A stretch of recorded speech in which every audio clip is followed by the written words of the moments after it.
See how Yorkshire puddings are made on an industrial scale and find out what goes into making the perfect Yorkshire cup of tea when Inside Britain's Food Factories continues tomorrow night at 8:30. But now we're going behind the scenes to look at the life and work of a very special lady, Anne, the Princess Royal, at 70. She never wanted to be a fairy tale princess. As a member of the royal family, females were tended to be treated as honorary men. She loves driving the tanks and firing the guns. As the Princess Royal prepares for her 70th birthday, we've had unique access to her family and her world. Daughter. Good morning. At Windsor. Wife. Any husband who makes a comment on his wife's fashion style is a very brave or risky man. Mother. It's unbelievable, the information that's stored in her brain. It's quite annoying as well. It is quite annoying, Yeah. yes. And grandmother. I've offered to try and do some homeschooling. Haven't seen hide nor hair of them at that suggestion. We hear from old friends with memories of the young princess. She was more determined than most, more competitive than most. See how she planned her own education. I did volunteer to go to school, I have to say. Became a trend-setting it girl. The vocabulary is for extraordinary women. And dedicated herself to a life of service, becoming one of the hardest working royals. She was lovely. She really does hold a conversation with you. Does anyone ever try to tell her to slow down a bit? I mean, good luck. She's in the public eye, but has managed to stay intensely private. Anne doesn't crave the limelight. She probably had her fill of being in the newspapers when she was young. Being royal in the media age can be tough. Anne was a pioneer. The pressure that is applied to the younger members of the family is hard sometimes to deal with. The Princess Royal has always gone her own way. The first royal Olympian. It is probably the most dangerous sport on the planet. As fearless in the saddle. Good evening. Shots have been fired at Princess Anne. As in the face of a kidnapper. I had thought about it before that. What would you do if? Now, in close-up, Anne Elizabeth Alice Louise, the Princess Royal as we've never seen her before. Goldfish in a bowl here.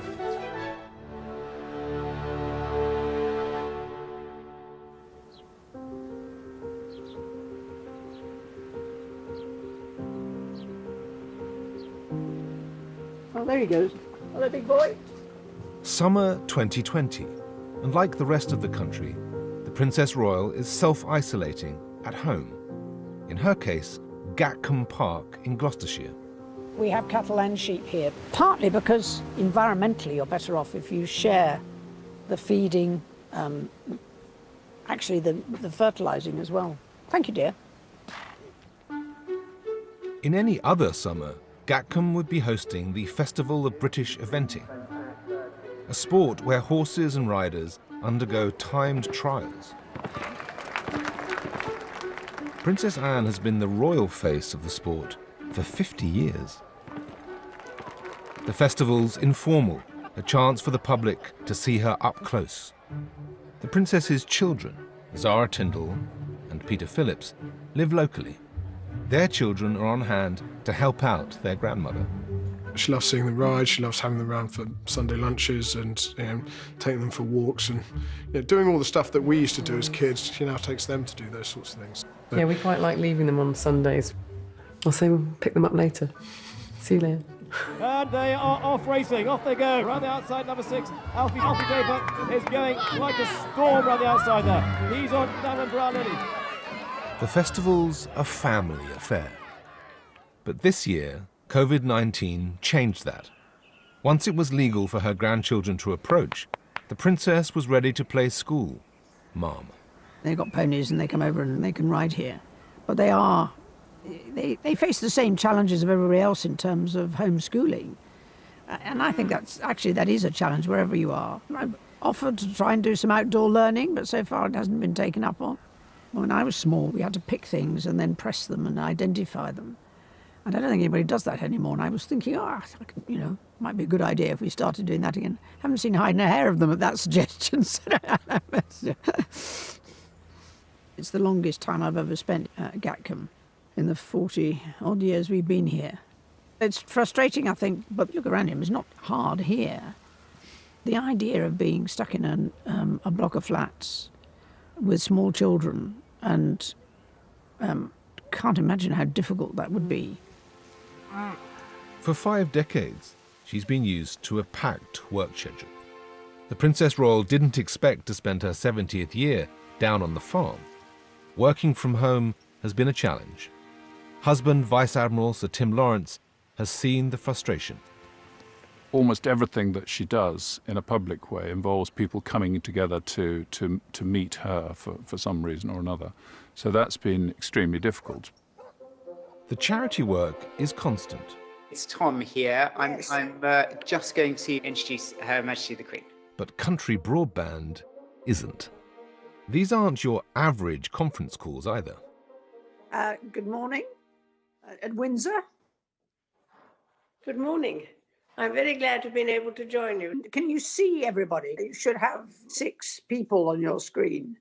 Yes, well, I can see 4 anyway. Okay, fair enough. Actually, you don't need me. You know what I look like.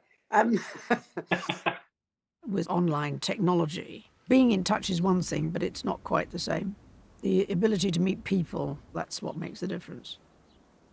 I know what Twitter is, but I wouldn't go anywhere near it if you paid me, frankly. But that's a slightly different issue. So I do feel pretty useless stuck here in relative terms to what I think I should be doing. Whatever the new normal brings, the old normal was a life of duty. Seasons marked by state events at Buckingham Palace, evenings filled with charity dinners and speeches. Most mornings involve an early start, even before the transport arrives. The Princess has a daily schedule of public appearances. Today, they're all over Kent. She is very hardworking. She is the busiest member of the royal family, regularly carrying out over 500 engagements a year. Well, away days, each of those will probably be different, and different reasons for going. Many of them are voluntary organisations, and if you can do anything to raise their profile, then you will have achieved something. You are reflecting Her Majesty's position, but most of the time you are, I think, in my case, just trying to cover the bits of the country that most other people won't get to. Huxley, come and practice your bow. Mummy, practice a curtsy then. Ready? There we are. See, it's good, isn't it? That's my curtsy. Is that right? What do you do with your hands? Today, the first organisation is English Rural. Near Ashford, villagers are getting ready for the royal opening of some new homes. Princess Anne's coming to visit my house. I was a bit nervous with 2 young boys, but there you go. No, it's very exciting. I hear she's quite a country girl like me. We have to send her programmes, her briefs, her speeches, and God help me if there was something missing. She would read with a really sharp eye, and I remember once, I've never forgotten it, she said, "Private Secretary, what normally comes after 16? And I knew then that page 17 of the brief was missing. The organisation has backstories that are quite useful to know. So that's, either length of time, people involved, impact of what it does. She's like a sponge. It's unbelievable, the information that's stored in her brain. It's incredible. It's quite annoying as well. It is quite annoying, yes. You had to wait a bit, haven't you? Yes, I first registered an interest about 1.5 years or 2 years ago. But we're very happy. And did you help with the decorating? Huxley? Did you help with the decorating? To you. Oh, he's been really bashful this morning. No. Your Royal Highness. The first unveiling of the day, done. Then it's back to the helicopter. At Maidstone Hospital, a new helipad needs opening. We've got about 200 people here. I don't suppose she'll be able to say hello to every single one of those, but anybody she can say hello to, I know they'll really appreciate it. Oh, look, she's coming. Sometimes people react in the most extraordinary ways. They get completely overawed being in front of a princess and thoroughly overdo the curtsies or the bows or don't do it at all or practically shake the whole hand off, which can happen. You don't literally work your way through the crowd. That's usually left up to other people. In some ways, it'd be just as much fun if you did it all by yourself, but it'd be a bit chaotic. Although Holyrood at the garden party, I used to work up the back of the border, which is where the people who didn't want to be seen went. That was they were almost pretending they weren't there. So engaging them in conversation was always they were always looking around, I'm not really here. I don't really want to talk to anyone. And this is Lucia.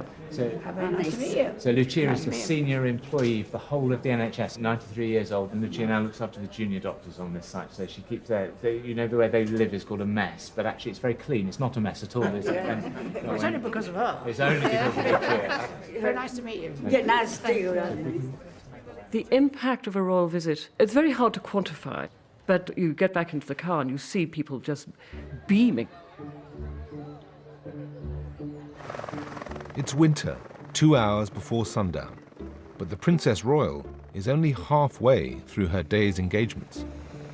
I always reminded many of our colleagues of the British Olympic Association that while we've all sort of sauntered into a board meeting at 2 o'clock that runs till 5, she's probably opened 5 hospitals by the time that she's even had lunch. Does anyone ever try to tell her to slow down a bit? And take things easy? I mean, good luck. We would try, and then it would be a very short conversation.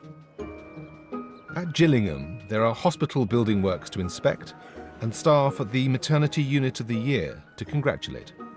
2 events in coming year is amazing, and I know how demanding it is. So really, my hat off to her. Well, she's a remarkable, hard-working woman. I haven't done a curtsy since I did ballet, but I'm just going to have to do a little bob. 3, 2, 1. Here she comes. Oh, she's got so much more energy than anybody that I know who's 70. Well, apart from various members of our family, but there's certainly she certainly doesn't act it. Age is not a thing to her. It's very much the more she keeps doing, the younger she'll stay. Yeah, she always says she doesn't have very good role models for slowing down. No, that's true. I do remember a day the princess must have met 1,000 people on 4 or 5 engagements, and I remember thinking, I'm absolutely wrecked at the end of the day. She was still giving everybody the attention she gave at the beginning of the day. So, ma'am, if I could introduce Laura and Chris, and then new baby. Hello, nice to see you. Yes. Will you work here, do you? Yeah. This is Laura's third baby. Early Christmas present, I think.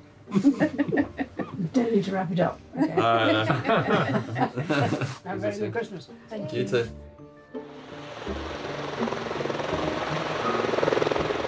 The Princess is scheduled to land at Kensington Palace helipad at just after 4 o'clock. A cup of tea, change of clothes, and then she'll be off to a charity dinner. There may be a change to a formal thing, a ball gown or cocktail dress, and she's so adept at chopping and changing. I've not quite mastered the art myself, but... The Princess Royal's presence is requested at charity dinners most nights of the week. She has one golden rule. I'm very jealous that the princess doesn't drink at all. It is a busy day for her. She does start early and then doesn't really finish until 9 o'clock at night, maybe if it's after a dinner, quite a lot later. I remember when we were living at Gatcombe that she would come home from engagements and she'd be exactly what she was wearing and her makeup on and stuff. Put her welly boots on, her jacket on, and then she walks up and goes to do her chickens and get her eggs. Sitting still really doesn't happen very much. Sometimes, of course, it's unavoidable. I'm thinking, how could you possibly take that long?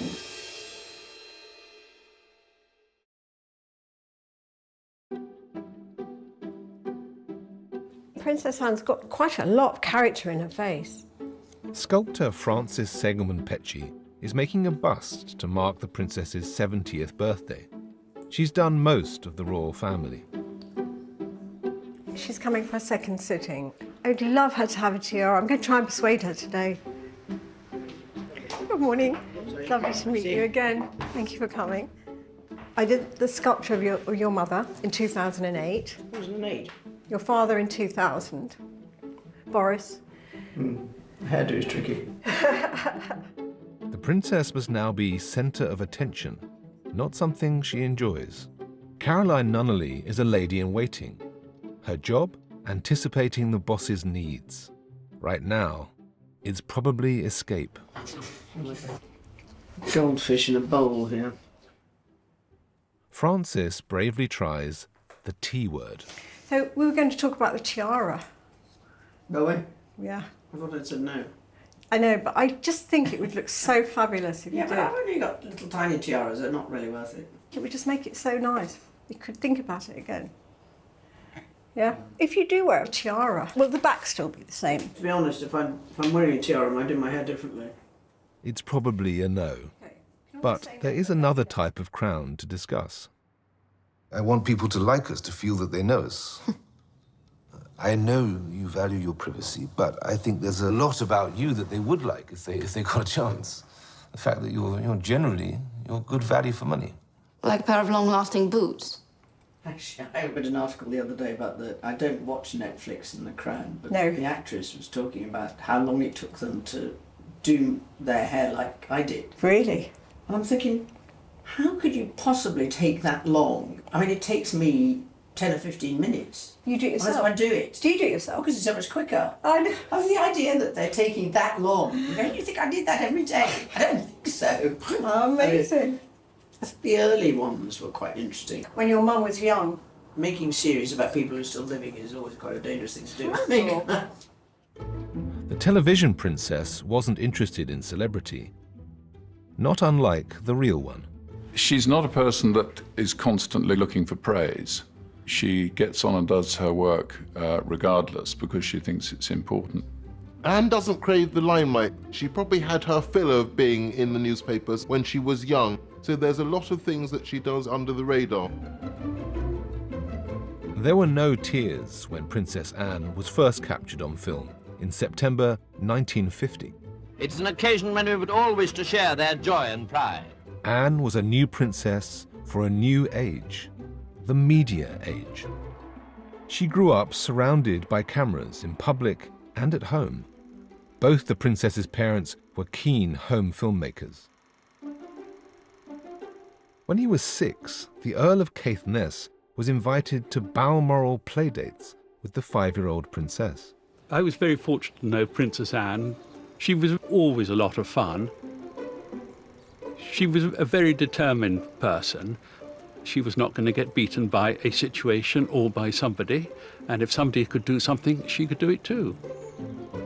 She was a very imaginative child and curious about everything that happened. So she was curious about the environment. And of course, the Duke was very keen on the environment, so he was passing that knowledge and interest on to his children too. She also was brought up by her father to sail in dinghies and developed a love of sailing. Almost her earliest memory is going on board the Royal Yacht Britannia. The Duke of Edinburgh just got on with things, didn't suffer fools gladly, and I think it's fair to say that the princess has many of her father's characteristics. The Duke of Edinburgh's home movies capture determination and perhaps more in the child who would become the Princess Royal. She was more determined than most, more competitive than most, and that was a lovely streak in her. Anne and her brother Charles were first educated together at Buckingham Palace by Miss Catherine Peebles. The school days was governess driven, so the range of what you can do is quite limited. My basic skills were okay, but we won't go further than that. And I did more French than most people did, but no maths and no Latin. A new term at Benenden schools. When she was 12, Anne took the initiative and asked her mother if she could go to school outside the palace, the first princess to do so. I did volunteer to go to school, I have to say, and I was thrilled. School was much more interesting. Now she'll live and learn with 300 other girls and be treated, at the Queen's request, exactly the same as any other girl. This was a new experience, the first time she'd mixed with large groups of other children. Did you feel you were treated as like one of the girls, or You'd have to ask the other girls that. I thought so. One of them was classmate Sandra Hacking, already part of a tight friendship group. For 6 years, they'd share the princess's hopes, dreams, and secrets. We were given encouragement to be as natural as possible with the princess. The perception was that the princess might be quite shy, but we had this group of friends, and the princess just rocked up and joined in. For me, of course, it was education at a different level. And the fact that you were doing it with a group of people, I was amazed how much I enjoyed it. And I got on very well with our headmistress, Miss E.B. Clark. But most people were terrified of her. We used to have quite interesting conversations. And she was fascinating. It didn't happen all that often, but I was always intrigued by what people were so frightened of. Perhaps the head was on best behaviour with a pupil who had her own policeman.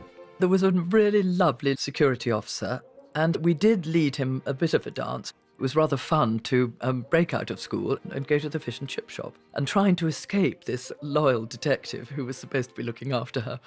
And anyway, we did that a few times.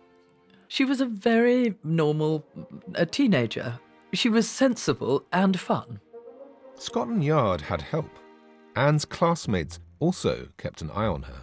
There was possibly a general instruction not to talk to the press. The paparazzi did exist then. I don't recall intrusion at school, but on the public road they were quite keen to photograph her. So there was a sense of looking after her. After A-levels, many went on to further education. The princess went into the family business. So many of my contemporaries, when asked why they were going to university, would say, well, because that's what you do. And I'm thinking, that's not a very good reason for going to university, so I thought I'd skip that.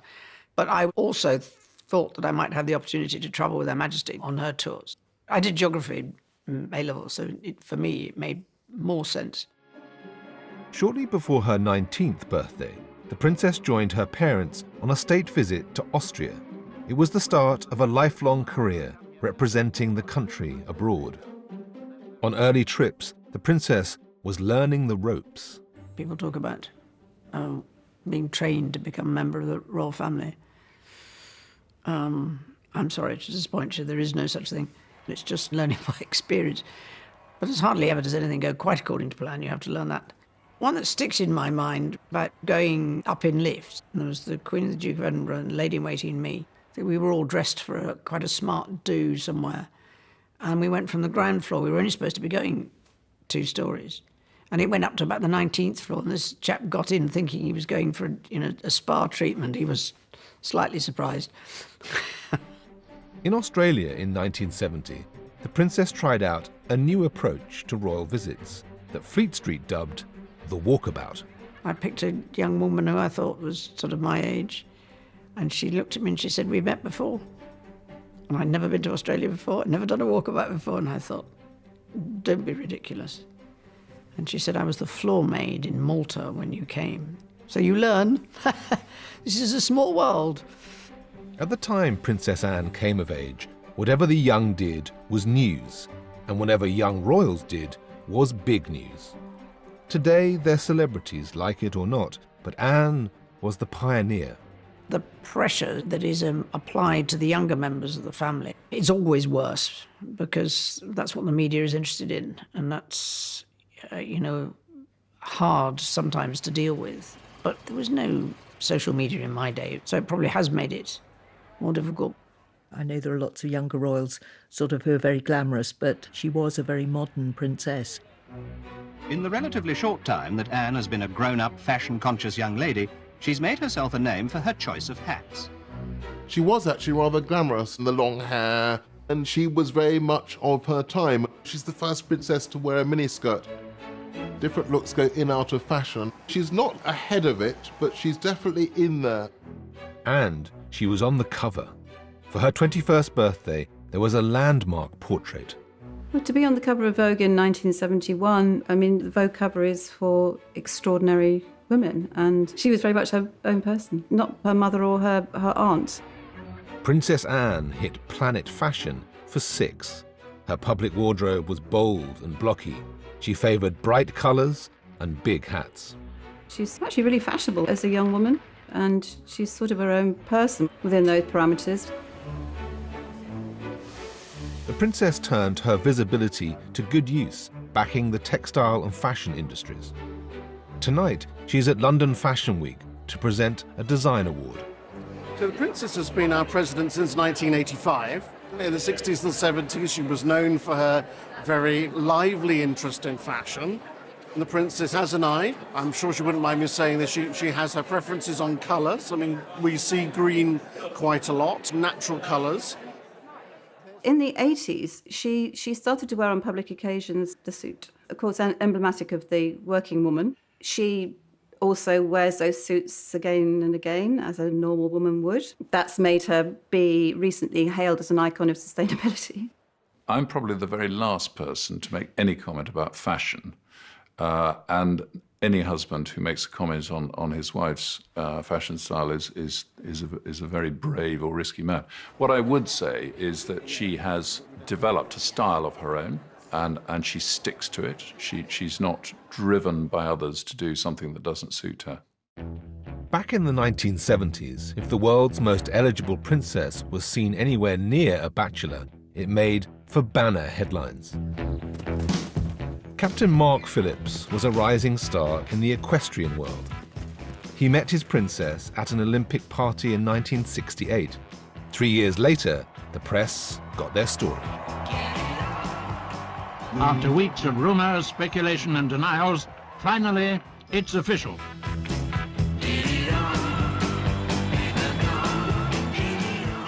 Neither the princess nor her fiancé wanted the attention, but their celebrity fueled royal wedding fever. In November 1973, the ceremony was a major television event. There'd never been anything like it in terms of television spectacle, probably since the coronation, which was on tiny black and white sets. 500 million people watched around the world. With this ring, I thee wed.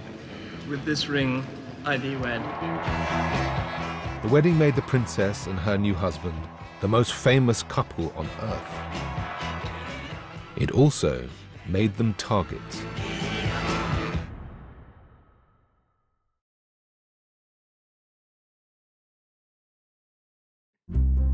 Good evening. Shots have been fired at Princess Anne and Captain Phillips. At least 5 shots were fired at their car, and the bullets shattered the windows. 4 months after her dazzling wedding, Princess Anne was the target of would-be kidnapper Ian Ball.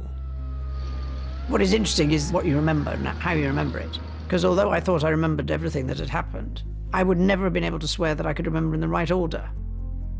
Because they were like photos, individual snapshots, very clearly. In March 1974, the royal car was returning from a charity event when Ball forced it to stop.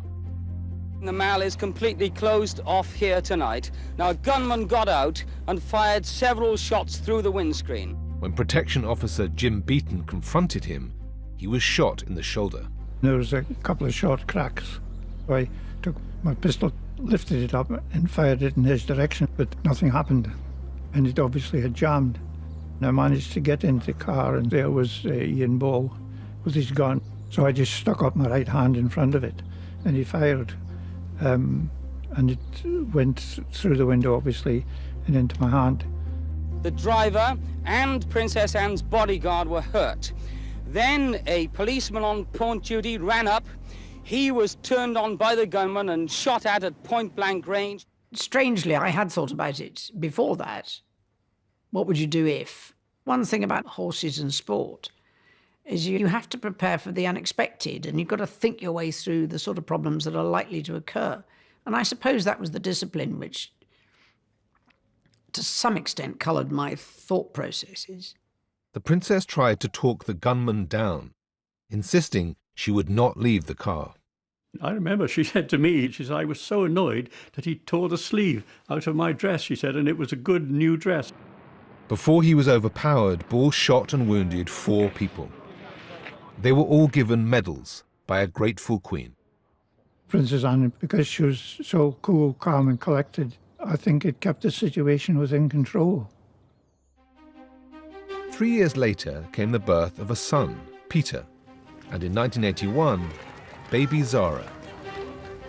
Their mother decided her children should be plain Mr. and Miss. Stunning pictures of her in here. We were always brought up on the understanding that we were going to have to go to work, we were going to have to go out and earn our living, regardless of the fact of who our grandmother was or who our mother was. I think it made us fight harder as well to try and be as successful as we could be. So I definitely, we're very grateful to her not giving us title anyway. As a member of the royal family, living with that sort of pressure is hard, and the expectations that come with it is hard. And that might have been at the bottom of the list, that it may be less difficult for you. But actually, understanding where they sit within the family and what happens next, it made much more sense. Peter and Zara both live with their families close to Gatcombe Park in Gloucestershire. It was where they grew up, a haven for them and their mother. It was her sanctuary, if you like. When you're working, you also want to be able to then go home and, be a mother. She was taking us out, onto the farm and helping out on the farm, helping with the lambing and all that sort of stuff. They didn't give them titles, but Princess Anne and Mark Phillips did give their children a leg up into the saddle. Captain Phillips was an Olympic gold medalist before he and Princess Anne were married. For the whole family, horses were work, rest and play. It was part of our lives. We didn't really know anything else. We both started off with a little Shetland called Smokey. When we went up to the stables to go and ride, it was a working professional yard. Both our parents were riding. It was normal, especially as our father won Olympic medals and been hugely successful in the sport. That was just life growing up. But the marriage wasn't to last. After 19 years, the couple were divorced. Princess Anne then married Naval Commander Tim Lawrence. It's quite amusing that she married first an army officer and then a naval officer, so there must be something about the military that attracts her.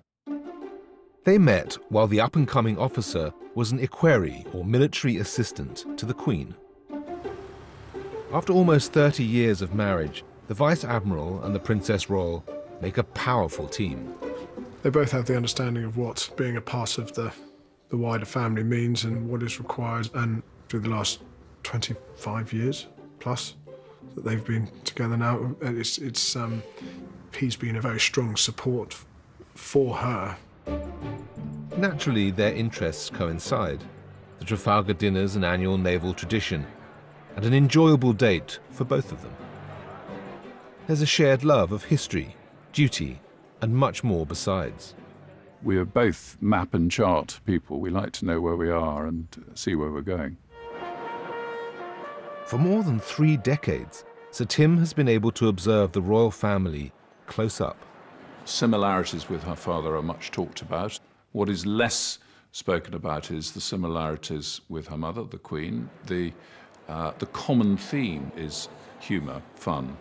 One of the great surprises for me when I first went to Balmoral and to Sandringham and Windsor was that these places are full of laughter. The love of sport is another bond. We both follow with great enthusiasm the Scottish rugby team. As you may have noticed, they don't always win. There is one area where the couple don't see eye to eye. She grew up with horses. Horses have been part of her life. It's not something I share with her. Sadly, I've never been bitten by the horse bug. At Gatcombe, that bug draws the crowds to the Festival of British Eventing. Jane Holderness Rodham is a lady-in-waiting to the princess and a former Olympic gold medalist. They first met riding as children. Even at 9 years old or 10 years old, when she appeared, she had great presence. She never pushed herself forward, but she just, you knew she was there, sort of thing. I started to compete. There was an acceptance. I'd give that a try and see how it went. And then it was more successful than I thought it was going to be. Well, she was obviously very competitive, and she had an amazing affinity with her horses. Her and Doublet were just a real partnership. They were a pleasure to watch. At the age of 21, as a member of the British eventing team, Princess Anne won gold at the 1971 European Eventing Championships. Well, sport is a great leveller. It has no respect for who you are. It's a question of whether you succeed. If you come first in a World Equestrian Games, nobody can really accuse you of having extra favours because you're a member of the royal family. You've done it, and it's a great thing to achieve. Also in 1971, there was another trophy for the royal mantelpiece. Just being selected with that group of sports people has to be a significant honour, especially from the perspective of a sport that doesn't get that level of profile. It gives me great pleasure, ma'am, to present the Sports Youth Personality Award of 1971. It was a really important moment for Olympic sport when she won that. Seeing off George Best at the same time was pretty much up there. And of course, Zara went on to win it many, many years later.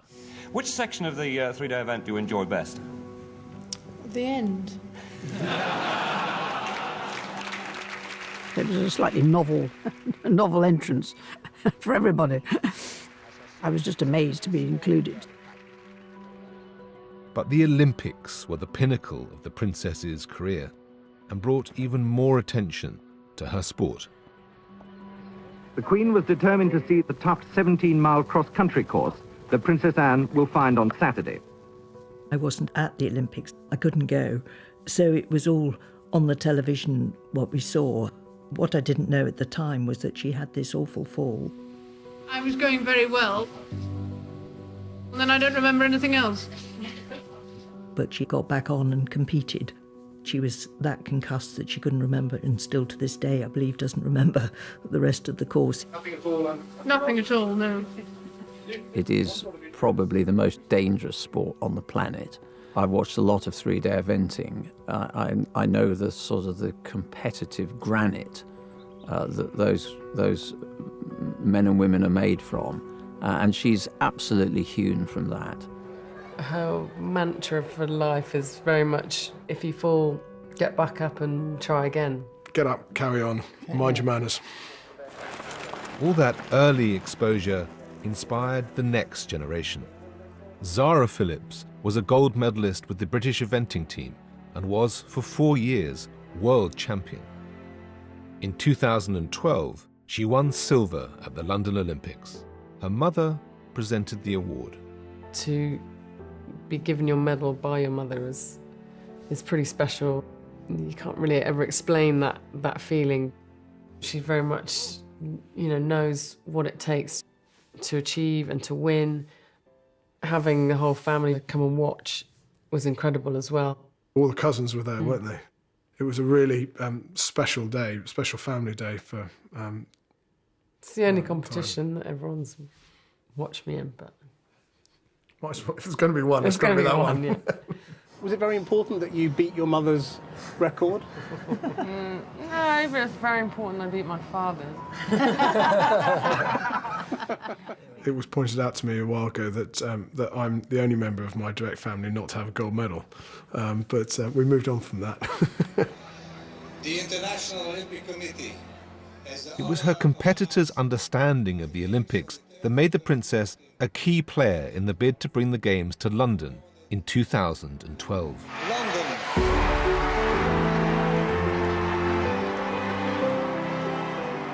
I really think the team have earned it. I mean, they've done a fantastic job. She was absolutely integral to our winning the bid for the Olympics in 2005, then did a huge job with the British Olympic Association.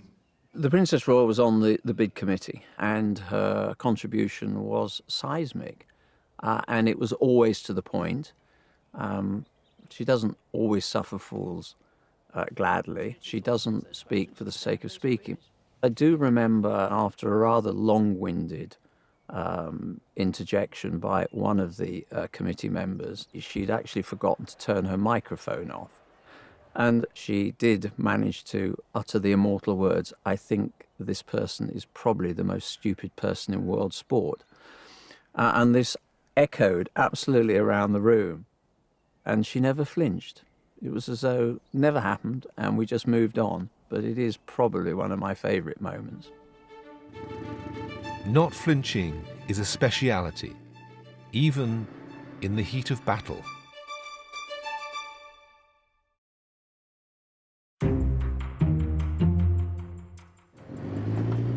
In Estonia, the King's Royal Hussars are awaiting the princess, their colonel-in-chief. She's coming east to observe their manoeuvres as part of a NATO battle group. First time I've driven a member of the royal family. I'm buzzing, I'm really looking forward to it. It's quite an honour to have a member of the royal family on our tank. Tell the grandkids.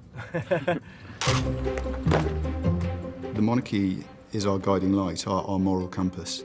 Having someone like the Princess Royal, who stands for that family, and she's the head of our family, is incredibly important. She's hugely in admiration of what the United Kingdom's military does for this country, and she wants to support them. It's really good. She's interested in see variants of what we do. It's really nice to see her come out and get amongst all the lads. I think it's important that they recognise that there is somebody from outside the military who might understand what they're doing. They are working very hard, so that's, I hope, what they feel is being achieved. We all know her, and we've all felt that personal touch that she brings. And her ability to talk to everyone, of any rank, of any age, is something that we all love about her. So as Royal Engineers, we're setting up battlefield simulations for the attack that's going to happen. The Challenger 2 is a hugely effective piece of equipment. There are in-life upgrades going on at the moment. There's always the technology to catch up on, because that's changing all the time.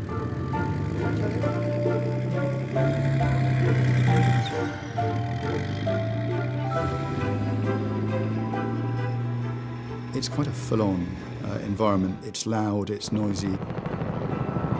She loves going in any of her army vehicles. She loves driving the tanks, firing the guns.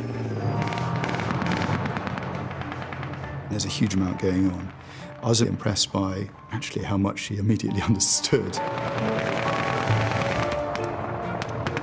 Right in the middle, she got out her phone and started filming, which is what people do today. She doesn't stand above and beyond it, and she's terribly human. At headquarters, the officers' mess is a shrine to their royal comrade. As a member of the royal family, females were tended to be treated as honorary men, so they would become involved in organisations otherwise men only.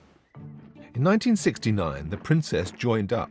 Her first rank, Colonel-in-Chief of the 14th 20th Hussars, as they were then known. That was almost the first thing that I did when they were in Germany then. At the age of 19, she was on exercise in a chieftain tank named after her. Just perfect for Trafalgar Square. No, that solves all your problems, really. Oh, they're fantastic bits of kit. Commanding Officer Lieutenant Colonel Angus Tilney is keeper of the regimental scrapbook. We've got photos here of the Princess Royal driving a chieftain with her headscarf on. I'd make sure she had a helmet on if she did it today. And firing the Sterling submachine gun. Again, no air defence in those days, but certainly today we'd make sure that she did. It'd be the end of me if I had Princess Royal shooting a Sterling submachine gun without air defenders. But she seems pretty easy with it. She's actually the longest serving member of the King's Royal Hussars. It's a very long association. I thought I'd got old when the son of the commanding officer, when I met him, was in short pants in Germany, became an officer in the regiment. I thought I'd been there too long already. So we're into grandchildren, yeah. When she was very young, Princess Anne would join Prince Charles watching the Queen at the grandest military ceremony of all. It's among her first memories. Well, the earliest ones, of course, were the Trooping the Colour, the birthday parade. It was important training for Princess Anne in the ceremonial role of the monarchy. You were allowed to go quite early in your career. That was much the earliest of the sort of ceremonial events you were allowed to be part of. State visits came much later. For today's ceremony, the princess will ride behind the Queen as a royal colonel. Right, final polish and grooming. You get the other horse out now, chap. Every year, royal stud groom Terry Pendry prepares the family's horses for the ceremony. The Princess Royal. There we have her saddle. She's a fine, fine horsewoman.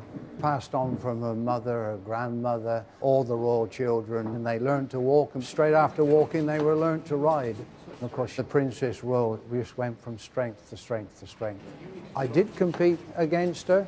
On the odd occasion, I have beaten her, but most of the time, I would have seen her backside disappearing into... She was a lot better than I'll ever be.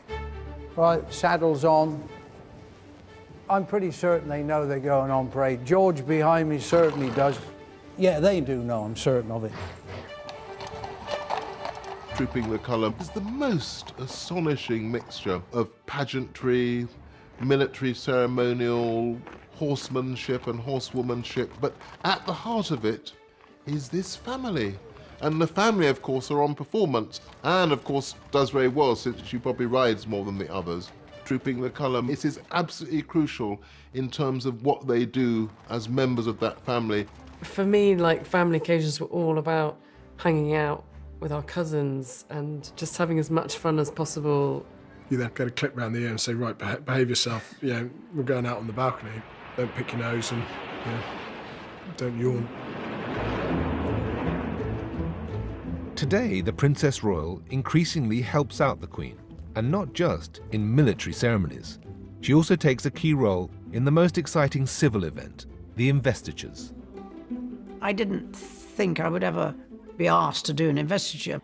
It's a real pleasure. I'm delighted to be able to go on doing those. These are all British Empire, that's a CBE. And then over there is the sword that the Princess Royal will be using for the investiture today. The honour system is a wonderful way of recognising individual people around the country that makes this country great, rather than, big companies or politicians. So this is it. Journalist Brenda Imanus is to receive the OBE for services to broadcasting and diversity. Her Majesty the Queen may be graciously pleased to approve that you be appointed an officer of the Order of the British Empire. It's really quite amazing and quite humbling.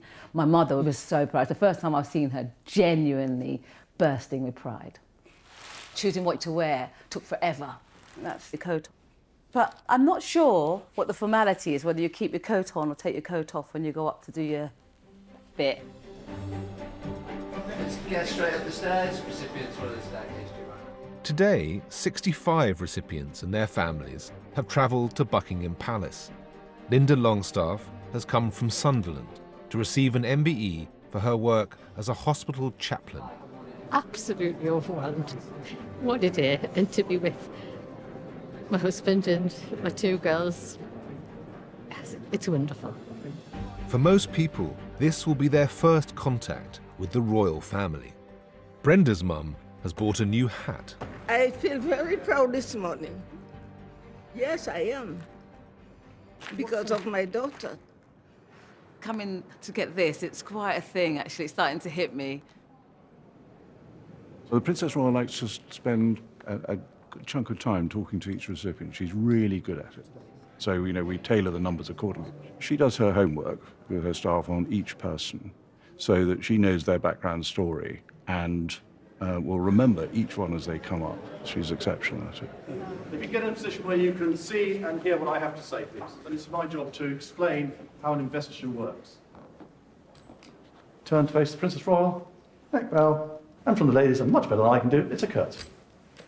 You're now moving forward towards the dais, receive your award, conversation, handshake, take it, shake it, let go back 2 or 3 paces, neck bow, or a curtsy, turn to your right, and pass your hand in that direction.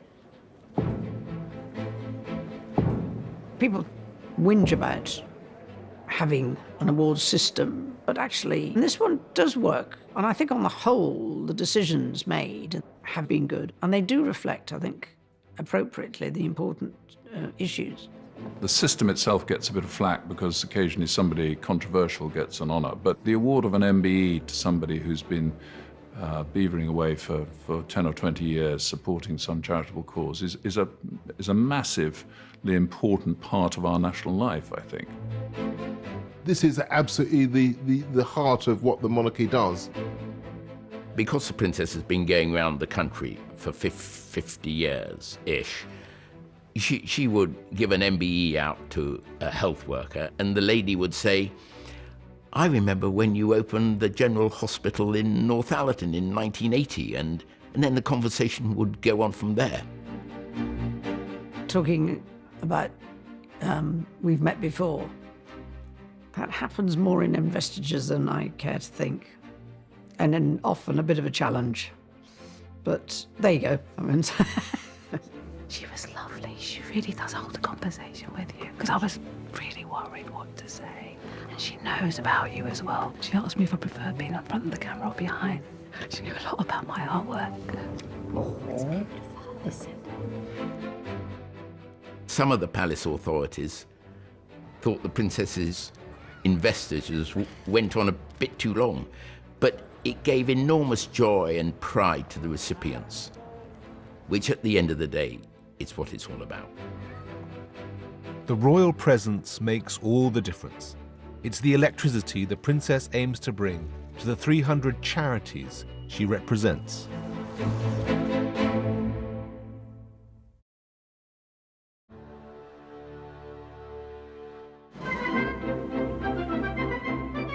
Hello. And that was a preview of Princess Anne and me on our Blue Peter Royal Safari.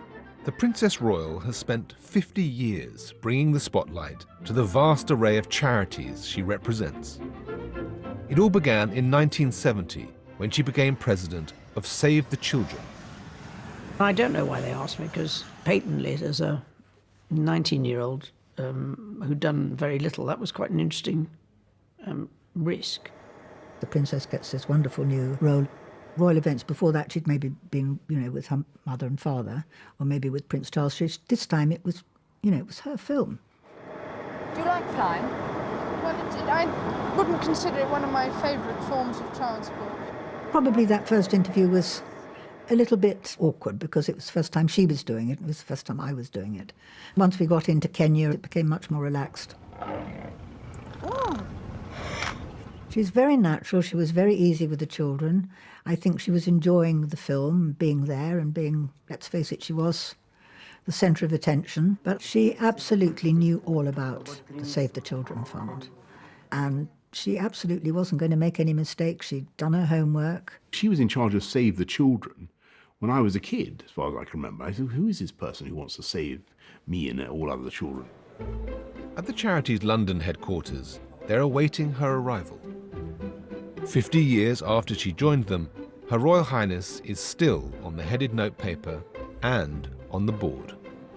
I suppose it took me about 10 years to work out just how Save the Children functioned. So I didn't say much for about 10 years.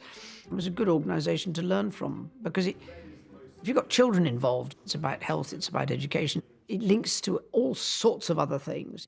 The Princess has a really inquisitive mind and a huge knowledge across the workings of all her charities. The great advantage of having the Princess Royal sitting at your boardroom table is that when you have somebody of that bandwidth of experience, it allows you to make much better and informed decisions. The Princess delivers experience and exposure to more than 300 charities and patronages. It was the reason that in 1987, the Queen made her Princess Royal.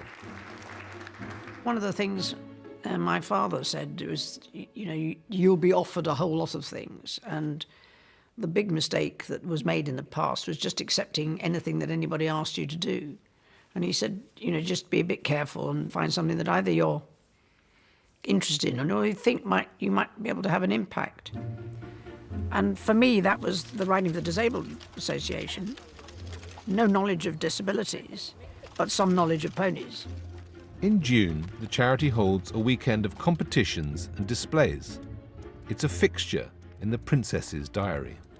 Her Royal Highness has been involved with Riding for the Disabled for 50 years. The fact that she's a horsewoman makes it much more authentic. She's incredibly inspirational. Afternoon? Yeah. This is my horse, Seren. Have you not competed yet? Not yet, I'm sending. Well, horses are used as a great therapy in lots of organisations, and the Princess knows very much the therapeutic use of riding to help both physical disabilities and mental.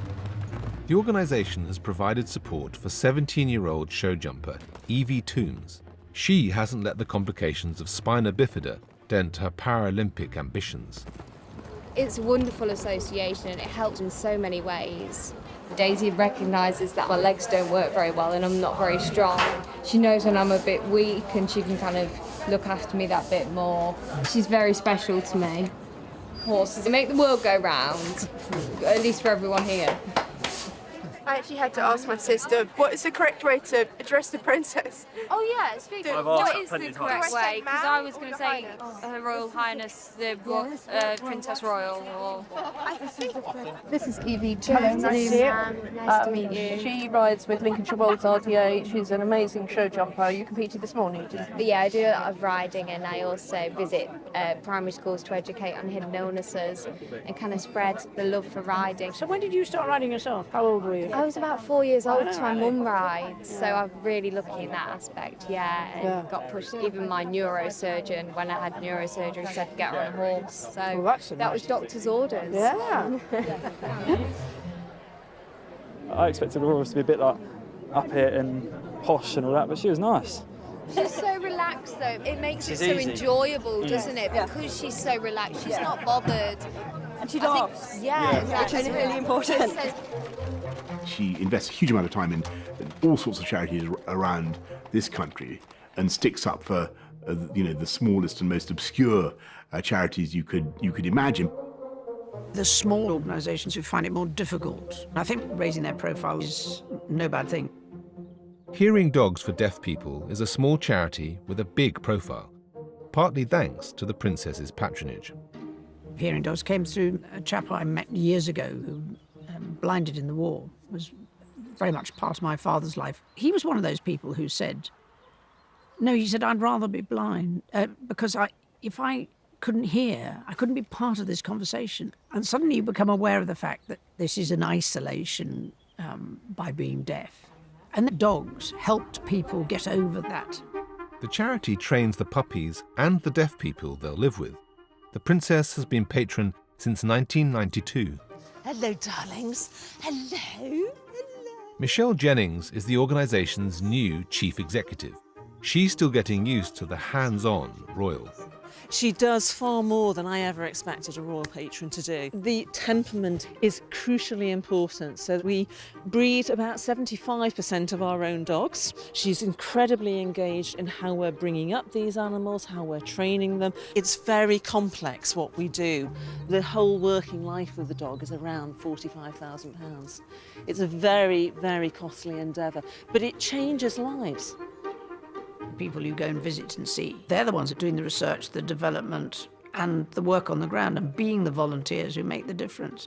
Not me, but you can sometimes help other people make an even bigger impact than I'm already doing. The team work around the clock to train dogs like Scamp, who's become the ears of 15-year-old Amelia Price-Moxon.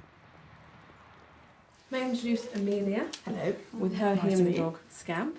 Morning, Scamp. So what have you found has been helpful about Scamp?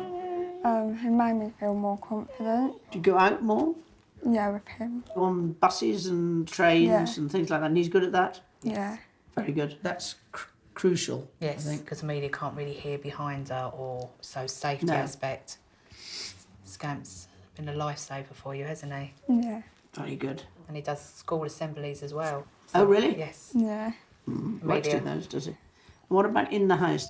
Yeah, and he helped me sleep better, so I know he's there with me. Mm-hmm. And he doesn't sleep on the bed, does he? Yeah, at the end. Okay. She's been supporting a lot of these organisations for many, many years. She's invested in, all those things now. That's why I think everything that she's involved in has done so well. If you've got that much knowledge and association with something, you put your passion into it. Certainly as she's got older, she's tried to cut down, although she clearly hasn't. As the princess enters her 8th decade, cutting down is not on the agenda.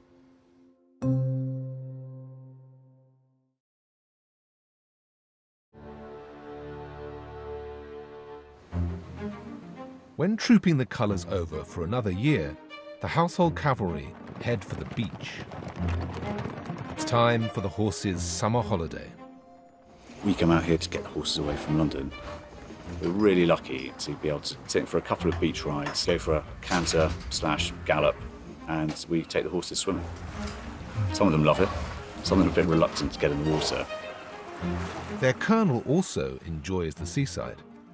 Today she's dropping in for a private visit, horseplay, and a spot of lunch. Every year she comes up after the Queen's birthday parade for a drink in the mess, and occasionally some dinners, but not to summer camp regularly. She came up, she was due to come up last year, but unfortunately her helicopter broke down. Colonel Anne, as she's known, arrives without fuss or formality and joins in the camp activities. It's a bit more of a relaxed environment, and it's great to be able to see, our colonel come along to chat to lots of soldiers and the officers, to meet the horses, to go for a ride. It's just a really good way to do a visit. We have Oscar for you to ride later. Major Harriet Telfers, a regimental vet, used to talking horse with the princess. I mean, clearly her horse knowledge is outstanding. Even as a clinician, I sort of worry that she knows more than I do about the horses. And you'd think that would be intimidating, but it isn't, because she puts you at ease. You seem to have an empty box. You see Colonel Anne go up to soldiers, and at first they are really nervous, rigidly nervous. And as soon as she starts talking, and talking about something they know, they just instantly relax. Colonel, we've got you on Javelin, which is the Colonel's horse. A javelin? Javelin with was Oscar. I've taken advice from the old riding master. You spread the blame already. Yes, exactly. I rode Javelin yesterday on the drills, and she was very good, actually. Fair enough. It's not trooping the colour, but the day still has some of the ingredients the princess enjoys: duty, precision, and horses. No, walk on, not backwards. Thank you. 12 months on, a virus has made all this a golden memory. Back at Gatcombe Park, the farmer princess has work to do. Well, I don't sit still. I mean, that's the advantage of being here. There's always plenty to do, and a lot of it is physical. She doesn't go to the gym, but she will always go for a walk, or she'll always do something in a day. She's very disciplined in that kind of thing. She still rides every day. She's always walking the dogs. She's not one of these people to sit down and feel sorry for yourself. As soon as travel was legal, she was back visiting testing stations. In time of crisis, representing the Queen. In this day and age, there's still an expectation of the monarch for that kind of overall assistance. And I suppose part of it is the experience that we have across the board gives you a better idea of the impact that these dramas are having. And I would argue that that spread of knowledge is important, that you're not seen to be a single issue person. Being seen as a role model was never an ambition. One of the oddities about my life is that I never either felt that or was encouraged to be that. Maybe because I liked doing things on my own and I did my own things. So no, I'm afraid I was really bad at that sort of role model bit. The princess was born as post-war Britain was being recast. The processes that shaped the nation helped to shape her, a royal for the new age. She's very uncompromising, and she is incredibly loyal. I'm sure she would never self-identify as a feminist, but, she's a working woman, and feminism is as feminism does. I wish I had her energy. There's nothing she's not prepared to tackle. She keeps herself very fit and just gets on with it. Frances Segelman-Petchy has finished her sculpture. This is very much like Elizabeth I. Her hair, the way it goes up. Thanks to COVID-19, the subject herself hasn't seen it yet. We're hoping that Princess Anne will unveil it for her birthday in August. I think it's elegant, and I think it's imposing, and I think it's her. She is a very elegant, serene, strong lady. At the start of her 8th decade, the Princess Royal could just put her feet up. She won't be spending her weekends at home with her slippers on. She's more likely to be wearing sea boots. Our ideal of a break, if we have a break, is to go up to our boat on the west coast of Scotland, spend a few days, sometimes getting wet and cold. But it is very nice to be able to do it just together. I navigate, I know how to get from A to B, but she's a better sailor of the boat. She's better at setting the sails and that sort of thing. I'm sure she tells the Admiral what to do. She's also an Admiral. Oh, yeah, she is. In actual fact, I think she's slightly more senior than he is as well. I'm sure they tell each other. Luckily, you wouldn't go on a boat with them, would you? For this senior royal, senior citizen, stopping is clearly out of the question. But there is another S word. Slow down. I thought I had slowed down. I think the thing that nags away at you is that after all this time, you should have learnt something.